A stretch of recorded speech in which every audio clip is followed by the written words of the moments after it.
Hello, in this video we'll show you the location and how to remove and replace the cabin filter on Dodge Nitro.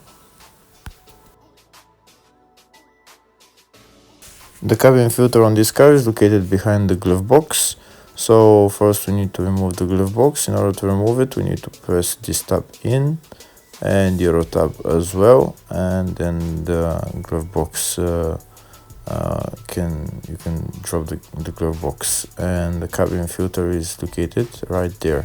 First we remove this cabin filter cover, and then we'll see where the cabin filter is, and that's the cabin filter right there. There is two cabin filters in there, so first we remove the first one, then we remove the second one.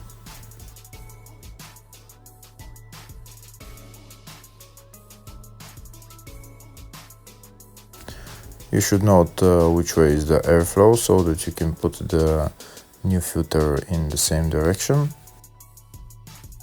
Now I'm going to take out the second cabin filter. If the video is useful, please like and comment on the video and subscribe to the channel to see more videos like this.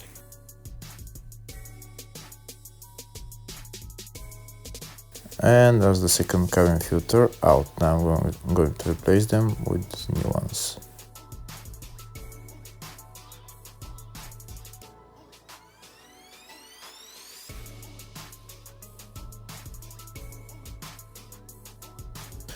You install them in the exact same way, and then we're done. Hopefully the video was helpful. Thank you for watching.